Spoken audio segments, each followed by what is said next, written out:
minutes are approved. Committee, we're going to go a little bit out of order here. I'm going to go ahead and do work House Bill 2391 first. And I know this is a little strange, but I'm going to ask Mr. Will Lawrence to come up. He wanted to say something to the committee. Please introduce yourself and where you're from, sir. Welcome to the committee. Mr. Chairman, thank you. Will Lawrence, I'm Governor Kelly's Chief of Staff. I appreciate the invitation, I think, to jump into the middle of a bill that, by my account, seems to be pretty non-controversial and not subject to a lot of attention. So I guess I want to say a couple things. First, I'll start with probably the most unhelpful part of what I will say to the committee as you work through this legislation. I have been involved in some conversations to try to understand all of the issues in the bill and see if we can't find some common ground. As I appear today, I'll talk through some things. I am not representing a position of the governor on this bill at this time.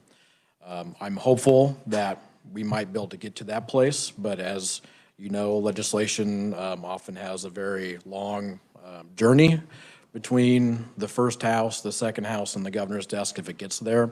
And so we always wait until it's on her desk to know for sure where she's at, because it can change substantially. But wanted to provide some context here. You know, I think there's been a lot of conversation about 2391 as it was introduced. I believe that you have for discussion today a proposed substitute bill for 2391. And a couple of things that I would just say that I think is important as we start to look at this is we have a lot of laws in the books that need a look from time to time. That's what the legislature does, and I think that's what we're doing here. As I've looked at this, 2391 as it was introduced and as it currently exists in the proposed language is not retroactive, so I just say that the conversations about it directly undermining a current investigation or things that are going on with the commission, I don't think this does that directly. It does address issues and topics that I think have been part of conversations and proceedings with the Ethics Commission, and it seeks to, I think, provide some clarity there. But I also want to be clear that as we have these conversations, there's been this view over the last couple of years that the Ethics Commission maybe is the enemy or the problem, and I think the Ethics Commission is trying to do what they're supposed to do, and I think that's important, and we need to make sure that we have legislation that reflects their ability to do their job, because it's important. And so that is why I am involved in these conversations, to try to figure out, we need to make good law. We need to make sure that when there are areas that we can provide clarity, it's good for everyone that falls under the act. It's good for the commission who has to enforce the act. And so that has been the goal of these conversations, is to try to find out where are the issues and what should be in this bill. There are some things that I think are worth a lot of conversation, but also acting quickly on something may result in some unintended consequences. And so I think there are things that are being discussed that we could move to an interim where it could be studied further. And so there may be a number of, if I certainly could direct where I think a lot of the focus should be is maybe on some more procedural discussions, because I think that will help provide clarity for everyone. And then some of the underlying substantive issues that are in the bill, I think referring those to an interim committee, having some discussions about that, and making sure that we're looking at how does this work in other states, and we have kind of a broad understanding of what would make the most sense, and give some further vetting would really help make sure that we make good law that we all can understand and know the rules, follow the rules, and everyone can stay out of trouble. So that, Mr. Chairman, that's kind of my broad strokes of what's gone on here. I'm happy to answer any questions. I know you'll have discussions among the committee on the contents of the bill, but if there are any questions, I'm happy to try to address them. All right. First of all, I'd like to thank you, because you've been doing yeoman's work working on this and bringing parties together. I really, really appreciate all the work that the governor's office has done to try to make this a better bill. I do. And committee, I don't want this to devolve into a hearing, but if there's anybody who's got any questions for Mr. Lawrence, I'll entertain those right now. Getting off easy. Nobody gets out of here without questions in this committee. So, all right. Thank you very much, sir. I appreciate it. All right, committee, I will entertain a motion on House Bill 2391. Mr. Vice Chairman. I make a motion, we approve the bill. Favorable for passage? Favorably for passage, thank you. Do I have a second? Magic word. So we can start talking about amendments? Okay, a second from Representative Berquist. All right, committee, I do have an amendment for this, if the revisor could hand that out.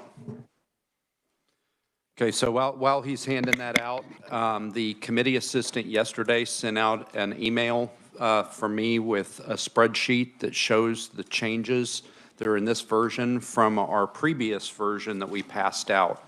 And this, again, this is a result of ongoing discussions with all the parties involved. I would highlight a few things without going bullet by bullet through the spreadsheet. The first thing is one of the more problematic issues that came up during the hearing was redefining PACs and redefining the interactions between candidates and PACs. And that has been, in this new bill, has been moved to an interim committee. We're going to have a discussion on that in an interim committee that's no longer in this bill, so that won't, that statute won't change. The other change is major changes. There was a section in here that changed dramatically the qualifications for a commissioner. All of that is also going to be moved to an interim committee for discussion, so we can give that a little bit more time in the oven and look at it from some more directions to try to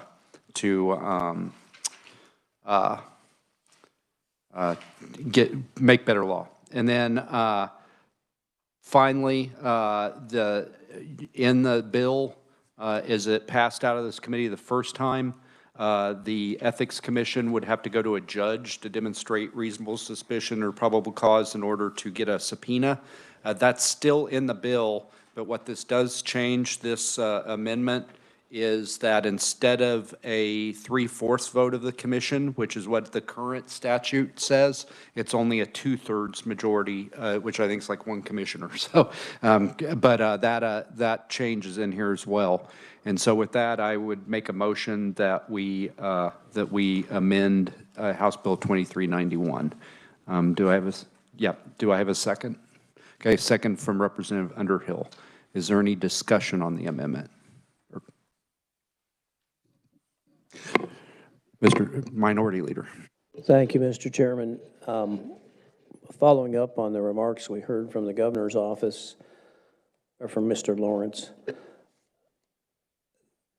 would you categorize this amendment in the same way that he divided the issues relative to substantive changes in the law versus procedural changes?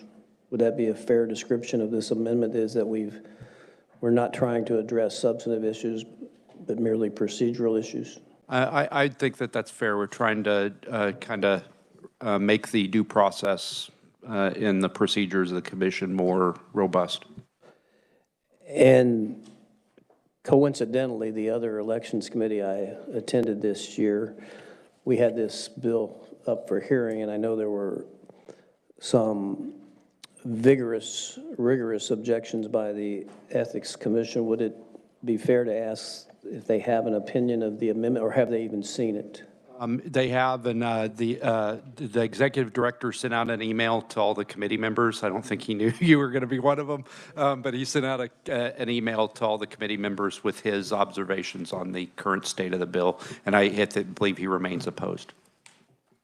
Remains up to the amendment. An opponent at this point. Thank you. I'm getting help here. I appreciate it. Is there any more discussion on the amendment? Representative Howe. Thank you, Chair.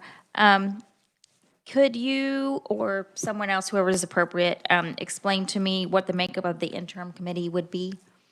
Because that's I don't know for me. The bill doesn't address interim committees. This committee could recommend, and I assume will recommend, an interim committee study the issue. It's up to the Legislative Coordinating Council, and you've got one member at least of that council here. They will determine the makeup and so on. The committee could recommend membership and so on, how many and so forth, but it's ultimately the coordinating council. Thank you. Mr. Minority Leader. Well, just to be clear, it's not even assured there will be an interim committee. That body decides which subjects, and it helps if we have recommendations, but doesn't guarantee it. And I think I may have created confusion in how I described the amendment. Basically, we've just removed those things from the bill. We're not directing an interim committee, I don't believe, in this amendment. So if I said that, I apologize, I misspoke. Okay, is there any other discussion on the amendment? Okay, seeing none, I will close on my amendment. All those in favor of amending House Bill 2391 signify by saying aye. All opposed, nay? Okay, the minority leader wishes to have his vote recorded. Does anybody else wish to, Representative Oropeza also wishes to have her vote recorded? Okay, we're back on the bill. Is there any discussion on the bill as amended? Mr. Ranking Minority Member. Thank you, Mr. Chair. I appreciate you and the individuals involved coming to the table to find some sort of agreement. I think this amendment, though I didn't support it, is a step in the right direction, but I think we still have a lot of work left to go. I don't have a bingo card, but would say this bill's not ready for prime time. So I'll have to be opposing it and hope that if it does make it forward, that we can make future fixes in going forward. Thank you for those comments. And I think what I'd say is we're going to continue the conversation after this bill passes out of the committee, and I hope that we're going to do some more, bring some amendments to the floor that bring even more parties on board and make everybody a little more comfortable with it. Because I agree that there are still things here that we probably need to relook. Okay. Is there any other discussion? Okay, wow. Okay, Representative Collins, I was going to say that's a lot shorter than I thought this day was going to be. Okay. Thank you, Mr. Chair. Hate to, disappoint you there with that. But I just have to say, it's good that the parties are going to be getting together. However, I can't vote in favor of the bill until that happens. It's kind of like the ranking minority said, it's not ready for prime time. So I'll be voting against it. Okay, is there any other discussion? Okay, Mr. Minority Leader. I want to congratulate you and everyone that's been working with you on the progress that is being made, and I'll vote no on kicking this out now, but I have been privy to some of the discussions, or at least a third party to them. And I want to say I'm glad to see you're not showing the usual rigidity in your approach to things. Thank you.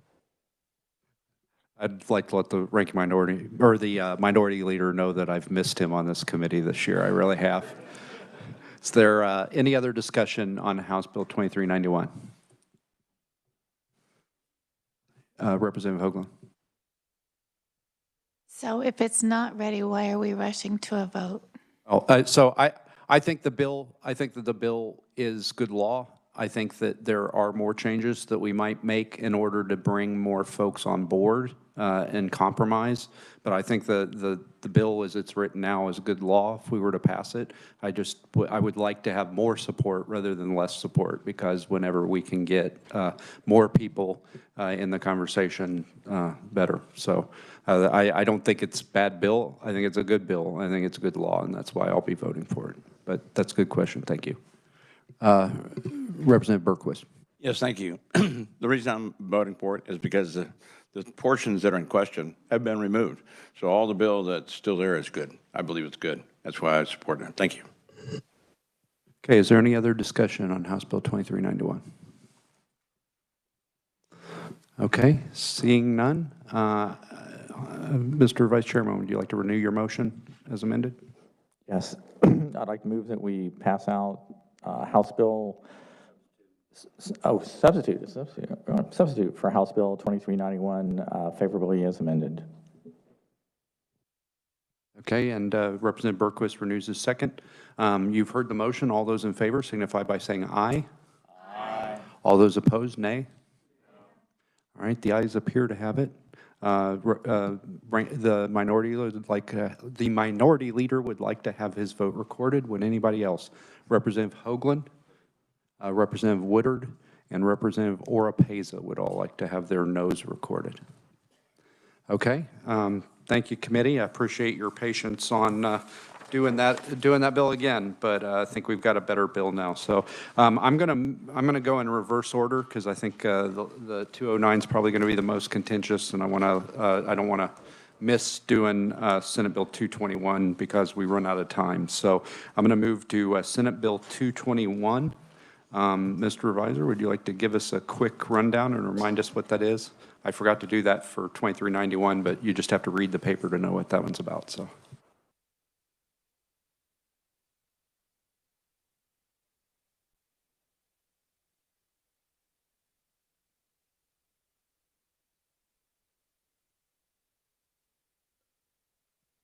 This bill requires write-in candidates basically to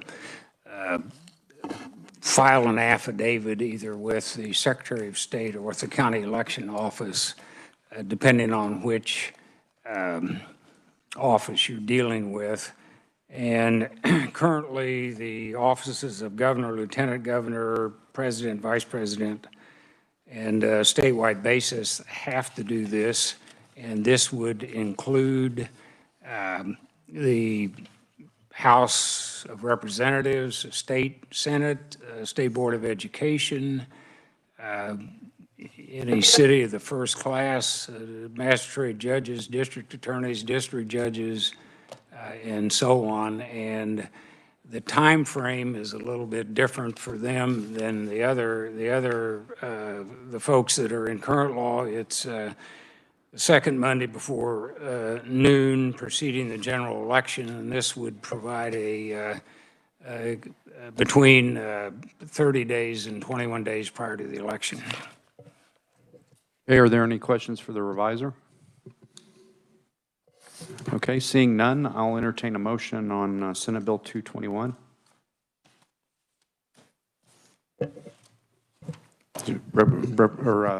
Mr. Vice Chairman, go ahead. Thank you, Mr. Chairman. I would make a motion that we approve Senate Bill number 221, move it favorably for passage. Okay, and I think Representative Dodson beat you to the second, but yeah. Okay, is there any discussion? Mr. Vice Chairman. Yes, Mr. Chairman, I do have an amendment. Okay, Mr. Heim, could you hand it out? Would you like to explain your amendment while we're handing it out? Yes, I would. The amendment to 221 just brings the wording in conjunction with what we had earlier passed in House Bill 2086, which makes the deadline on the advocacy declarations the noon on the fourth Monday preceding the general election rather than the second Monday as the bill currently states. Okay, are there any questions or discussion on the amendment? Mr. Minority Leader. Why? Well, mainly for consistency's sake. I mean, 2086 has not been totally passed out, but I mean, it's been has been passed, but it brings it in conjunction that the two bills would not be contradicting each other, presuming that they both are totally, passed into the governor's desk. So the to add clarity, hopefully, when we had our hearing, what we heard is that there are already several offices, statewide offices, that you do have to register as a write-in candidate, and the deadlines in that didn't match the deadlines in this. And so the intent of the amendment is to make all the deadlines the same, whether you're running for a statewide office or county clerk as a write-in. if I could respond, and I do get that rationale, but it's my understanding the whole idea of requiring this is to save the clerks from having to count a bunch of useless votes after the election. But I don't know that moving it to the fourth Monday before versus the second Monday before does anything other than restrict options that might be available to the electorate. It may sound, there are situations that arise that lead to write-ins, such as the death of a candidate. This just widens the opportunity for something like that to occur, and I don't see that moving it back to the fourth Monday helps the clerk any. The idea is that they have a record of who has filed an affidavit so they know how to count, who to count, but I don't see how this helps. And if we're going to be consistent, that's okay. And while it is the hobgoblin of small minds, if we're going to be consistent, I would rather everything say the second Monday rather than the fourth. It's not a big deal. Thank you. Okay, is there any other discussion on the amendment? Mr. Vice Chairman. No, I would like to address that. I think the fourth Monday, again, House Bill 2086 that we passed earlier came from the Secretary of State's office fundamentally. So it had kind of the scrutiny as to what made sense to them as far as good election law. Also from the standpoint of if you would have, somebody, die or such, somebody who's on the ballot where a write-in candidacy that was serious would want to be included.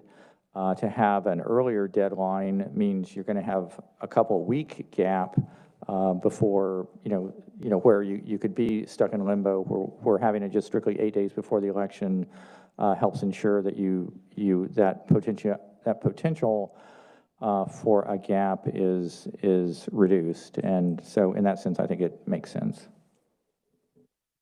Okay, is there any other discussion on the amendment? Okay, seeing none, you may close. Mr. Chairman, I move my amendment. Yeah, he had a second. I had a second from Representative Dodson. So, yeah, no, thanks for keeping me honest. You got to watch me 24/7. Okay, committee, you've heard the motion. All those in favor signify by saying aye. Aye. All those opposed, nay. Okay, the ayes appear to have it. The ayes do have it. The amendment passes. We're back on the bill. Is there any discussion on the bill? Okay, seeing none, would you like to renew your motion as amended? Oh, I'm sorry. Oh, I'm sorry. Representative Howell, I'm sorry. I apologize. I was a little slow. Thank you, Chair. I was just looking through here, and I believe I read this previously when I was doing research on this bill, and unfortunately, I don't remember where I read it. I think maybe it was in Senate testimony. But this bill does not affect, I just want to double check my memory. It does not affect really small elections like townships or precinct committee people, those things. Am I remembering that correctly? Yeah, I'm getting a vigorous head nod from the revisor. It only goes down to cities of the first class, and the only school board, I don't think, does it cover Wichita? No, it doesn't even cover any of the school boards or below. Thank you. I just wanted to make sure. Thank you very much. Representative Collins. Well, I just want to comment on that, living in a small town and a small school district, and where I live and the communities around me, sometimes, and the decision to run is made at the last minute. And sometimes I know one town where it's traditional to not even file for an office, and I think in that case, it is appropriate to, to not require someone to pre-register. However, I am in favor of the bill because, for larger jurisdictions, it could be a problem. I wasn't here when had the hearing on it, but I did watch it online, and as I believe Clay Barker mentioned that there's just so many people put ridiculous things down there for candidates' names, and probably a good thing I wasn't here, because I was sitting in my room at the Ramada just laughing at some of the examples he gave. So, you know, I would have disrupted this this hearing if I'd have been there. So, I do believe that setting the limit where it is, as far as who's affected by this, is a good choice. Thank you. And I just add, in Kickapoo Township, which is now part of my district, it's almost always a write-in, so that's true. Is there any other discussion on the bill as amended? I'm afraid to proceed here because I'm, okay. Mr. Vice Chairman, you may would you like to renew your amendment, rather, or your motion? Yes, Mr. Chairman, I move that we pass Senate Bill 221 as amended favorably for passage. And Representative Dodson renews his second. Committee, you've heard the motion. All those in favor of passing Senate Bill 221 as amended signify by saying aye. Aye. All opposed, nay. Okay, the ayes appear to have it. The ayes do have it. The bill's passed. So our last order of business is Senate Bill 209. Mr. Revisor, could you give us a brief overview? This bill basically says if you're going to have an advanced ballot, it has to be in by 7 p.m. on the date of the election. And it's similar to a House bill that passed out of this committee and is in the Senate. Okay. The chair will entertain a motion on this bill. Representative Berquist. I move we pass it out as presented. Okay. Do I have a second? Okay. Representative Essex seconds. Is there any discussion on the bill? Mr. Vice Chairman. Yes, Mr. Chairman, I have an amendment. Oh, is it? Oh, sorry.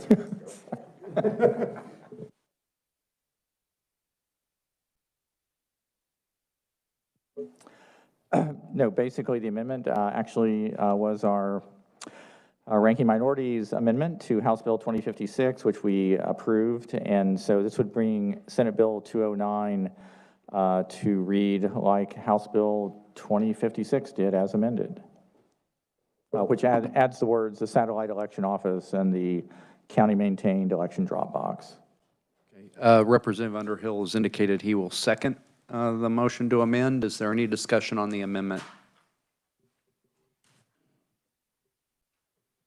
Okay, seeing none. Representative, you may close. Mr. Chairman, I move Senate Bill 209 favorably as... No, on the amendment. I'm sorry, thank you. I move the amendment. Okay, you've heard the motion, committee. All those in favor signify by saying aye. Aye. All those opposed, nay. Okay, the ayes appear to have it. The ayes do have it. We're back on the bill. Is there any discussion on Senate Bill 209 as amended?